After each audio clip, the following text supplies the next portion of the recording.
भिखारी: साहब पहले तो आप 50 रुपये देते थे, अब सिर्फ 10 रुपये देते हो। आदमी: पहले मैं सिंगल था, अब मेरी शादी हो गई है।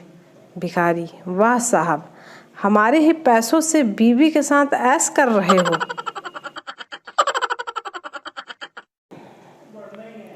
भिखारी ने आवाज़ लगाई, बाबूजी रोटी मिलेगी? अंदर से आवाज़ आई, बीवी घर पर नहीं है। भिखारी: चुम्मा नहीं मांगा साले, रोटी तो तू भी दे सकता है।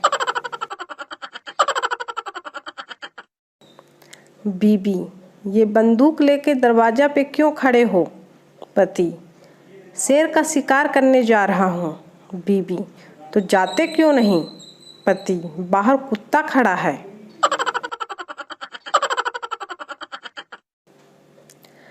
आदमी अपने घर में सिर्फ 2 ही कारणों से खुश होता है, जब बीवी नहीं हो या बीवी नहीं हो।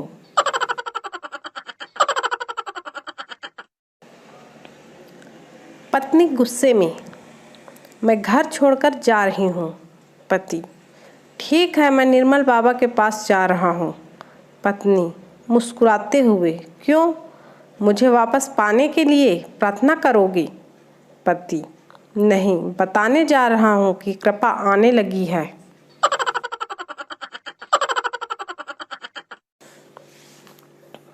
पिता: तुम मेरी बेटी से कब से प्यार करते हो?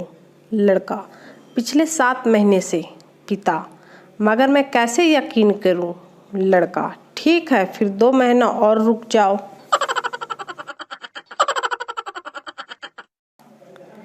बहन की विदाई पर छोटा भाई बोला, पापा दीदी रो रही है, लेकिन जीजू तो नहीं रो रहे। पापा: बेटा दीदी गेट तक रोएगी, जीजू तो जिंदगी भर रोएगा। विदेश में ट्रैफिक पुलिस के रोकते ही ड्राइवर लाइसेंस निकालता है, हमारे देश में रोकते ही फ़ोन निकालता है नेताजी से बात कराने के लिए।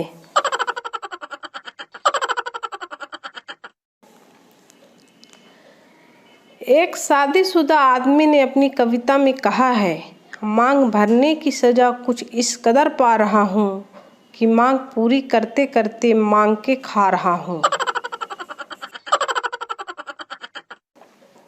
हाई कोर्ट ने आज ये स्पष्ट किया है कि अगर पति परमेश्वर है तो बॉयफ्रेंड भी छोटा मोटा भैरव बाबा माना जाएगा।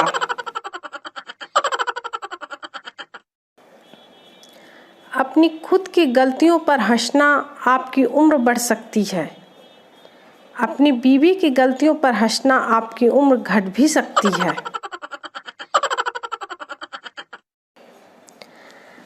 इंसान: भगवान लड़कियां हमेशा प्यारी होती हैं, पर बीवी क्यों इतनी खतरनाक होती हैं? भगवान: क्योंकि लड़कियां मैं बनाता हूँ और उन्हें बीवी तुम बनाते हो, तुम्हारी समस्या तुम ही झेलो।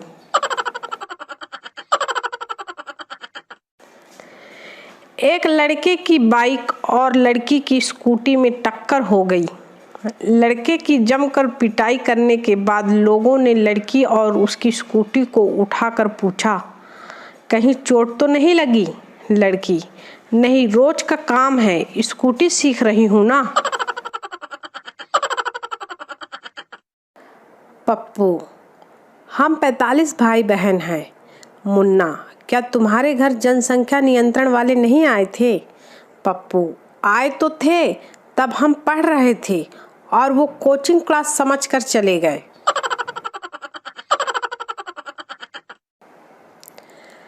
एक पेट्रोल पंप पर बोर्ड लगा था जिस पर लिखा था, कृपया यहाँ धूम्रपान न करें, आपकी जिंदगी की कोई कीमत हो ना हो, पेट्रोल की कीमत बहुत है।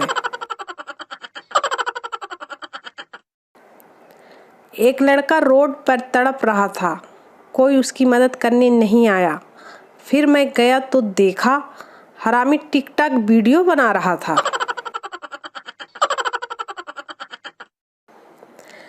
बिल्ली: तुम्हारी उम्र कितनी है? हाथी: 5 साल। बिल्ली: लेकिन तुम तो बड़े दिखते हो। हाथी: क्योंकि I am a Complan boy. और तुम्हारी उम्र कितनी है? बिल्ली 30 साल। हाथी लेकिन तुम तो बहुत छोटी दिखाई देती हो। बिल्ली झंडू केसरी जीवन बढ़ती उम्र मानो थम सी जाए।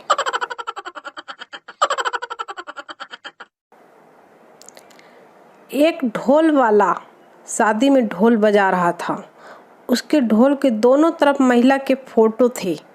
ये देखकर एक बुजुर्ग ने कहा, तुम सुंदरता के पुजारी लगते हो। ढोल वाला, पुजारी जैसी कोई बात नहीं है। एक तरफ मेरी सास का फोटो है, दूसरी तरफ आप समझ गए होगे। घर पे तो मौका मिलता नहीं, इसलिए यहाँ दे दनादन कूट देता हूँ। एक ट्रेन अंबाला से अमृतसर की तरफ रवाना होनी थी। रात 9 बजे सभी डिब्बा खचाखच भर गए। संजू भी चढ़ गया, पर उसे बैठने तक की जगह नहीं मिली तो उसने एक तरकीब लगाई और सांप सांप चिल्लाना शुरू कर दिया। लोग डर के मारे सामान सहित उतरकर दूसरे डिब्बे में चले गए। वो ठाठ से ऊपर वाली सीट पर बिस्तर लगाकर लेट गया। दिन भर का थका था तो जल्दी सो गया।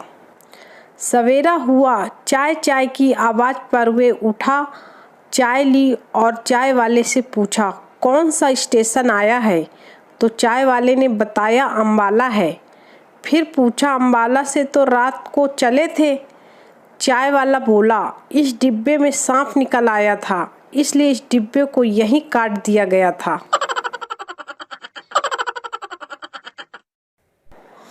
सीनियर डॉक्टर, क्या पेशेंट नंबर 29 को होश आ गया? जूनियर डॉक्टर, क्या वो बेहोश था? मैंने तो उसका पोस्टमार्टम करवा दिया। डॉक्टर, बेहोश?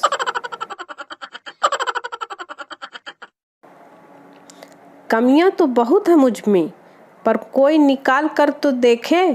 थोबड़ा न सुझा दूं तो कहना।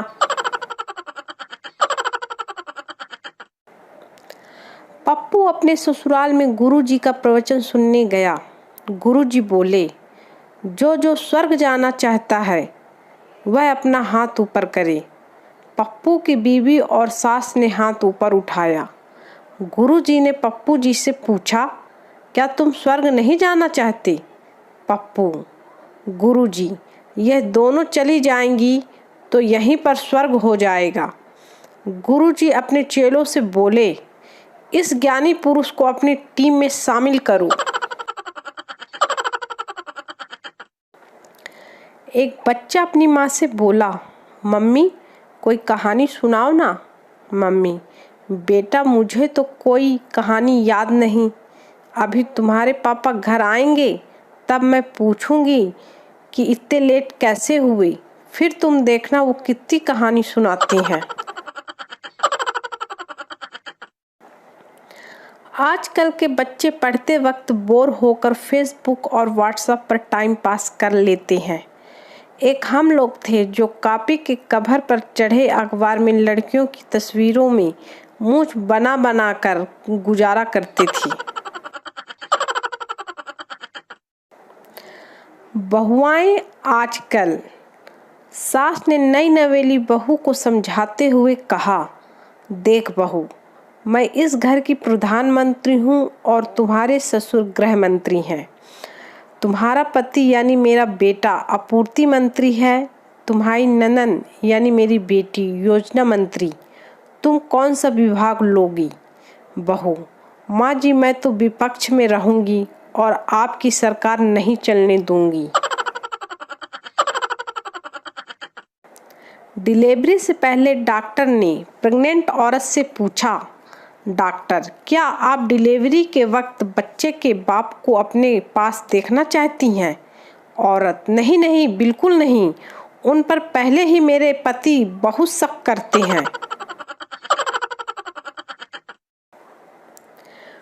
दोस्त पहली बार घर आया और बोला, ये तेरा बेटा तो बिल्कुल तेरे जैसा दिखता है।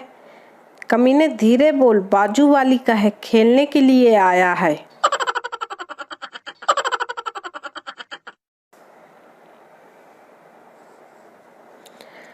पति वह प्राणी है जो भूत प्रेत से बेशक न डरे, मगर पत्नी की 4 मिस कॉल खौफ पैदा करने के लिए काफ़ी है।